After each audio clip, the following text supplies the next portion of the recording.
Hello. അപ്പോഴേ ഞാൻ എന്നിട്ട് ജോലിക്ക് പോകാൻ വേണ്ടി പോവാട്ടോ. അപ്പോൾ അതിൻ്റെ ഒരുക്കങ്ങളാണ്. മക്കളവിടെ അമ്മേൻ്റെ അടുത്ത് ഏൽപ്പിച്ചിട്ടാണ് പോണത്. അതിൻ്റെ ടെൻഷനും ഉണ്ട്. എന്തായാലും രാവിലെ എണീറ്റ് കുളി കാര്യങ്ങളൊക്കെ കഴിച്ചു, ചായ കുടിക്കുകയാണ്. എന്ന് ഞാൻ അവർക്ക് കൊടുത്തിട്ടാണ് കുടിക്കൽ. ഇന്ന് ഞാൻ കുടിച്ചു. അവർക്കങ്ങനെ വിശക്കണില്ല എന്നൊക്കെ പറഞ്ഞപ്പോൾ ഞാൻ കുടിച്ചു. ഞാൻ മാറ്റാനൊക്കെ പോയിട്ടോ. അല്ലെങ്കിൽ ഇന്ന് രാവിലെ എണീറ്റ് മക്കൾ രണ്ടാളും ടി വി കാണുക, പാൽ കുടിക്കുക, ബിസ്ക്കറ്റ് തിന്നുക, അങ്ങനെയുള്ള പരിപാടിയിലാണ് ഉണ്ടാവുക. പക്ഷെ ഇന്നിപ്പം ഞാൻ എണീറ്റ് മാറ്റുന്നതും ഒക്കെ കണ്ടുകൊണ്ടായിരിക്കണം ചിലപ്പോൾ ഒരു രണ്ടാളും എന്നെ ചുറ്റിപ്പറ്റി ഓരോ കഥകൾ പറഞ്ഞ് നടക്കുകയായിരുന്നു കേട്ടോ. അങ്ങനെ അത് കഴിഞ്ഞ് ഞാൻ ബസ് കിട്ടാൻ വേണ്ടിയിട്ട് പോയതാണ്. പക്ഷേ ബസ് കിട്ടാൻ കാത്തിരുന്ന് കണ്ണ് കഴിച്ചു, അങ്ങനെ വേണമെങ്കിൽ പറയാം. എത്ര നേരം കാത്തു നിൽക്കുന്ന നേരത്തെ ഒരു വണ്ടിയും കിട്ടൂല. കുറേ കഴിഞ്ഞപ്പോൾ പിന്നെ ഒരു ഓട്ടോ കിട്ടിയിട്ടോ. ഓട്ടോ ഇറങ്ങിയിട്ട് പിന്നെയും നമുക്ക് കുറച്ച് നടക്കണ്ടേ.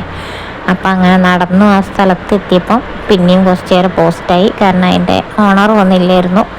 അപ്പോൾ കുറച്ച് നേരം പോസ്റ്റ് അടിച്ച് അവിടെ അങ്ങനെ നിന്നു. പിന്നെ കുറച്ച് കഴിഞ്ഞ് മൂപ്പര് വന്നു. വലിയ കാര്യമായിട്ടുള്ള പണികളൊന്നുമില്ല. കാര്യമായിട്ടുള്ളത് പഠിക്കുക എന്നുള്ളതാണ് കേട്ടോ. ടൈപ്പിങ് പഠിക്കുക എന്നുള്ളതാണ് മെയിനായിട്ട് പരിപാടി.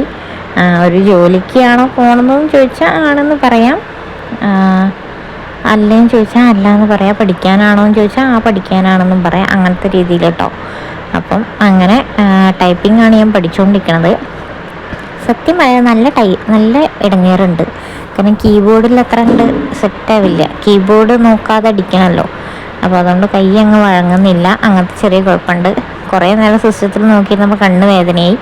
അപ്പം ഞാൻ അൽക്കുലത്ത് അവിടെ റോട്ടമ്മലൊക്കെ ഇങ്ങനെ നോക്കി, വായും പൊളിച്ച് കുറേ നേരമൊക്കെ നോക്കി. ഒരുപാട് ടൈപ്പ് ചെയ്യാൻ കേട്ടോ. പല രീതിയിലാണ് ടൈപ്പ് ചെയ്യാനുണ്ടാവുക. അങ്ങനെ നമ്മൾ പഠിക്കും എന്തായാലും. നമുക്ക് ആ ഒരു കൈ വെക്കുന്ന രീതിയൊക്കെ പഠിച്ചു കഴിഞ്ഞാൽ സെറ്റാവും.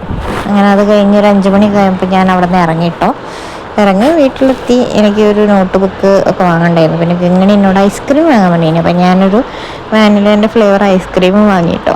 പിന്നെ അവിടെ കടയിൽ ചൂടില്ലെങ്കിലും അവിടെ നിന്ന് ഇറങ്ങിയ റോഡും കൂടെ നടന്നും കിടത്ത് വെച്ച് ചൂടെടുത്ത് ഞാൻ വലിയണ്ടായിപ്പി. അപ്പം അത്രയേ ഉള്ളൂ. പിന്നെ ഞാൻ ചോറൊക്കെ തിന്ന് കുളിച്ച് മാറ്റി കിടന്നു ഉറങ്ങാൻ വേണ്ടിയിട്ടേ. ഇനി നാളെ എപ്പോഴെങ്കിലും കാണാം കേട്ടോ.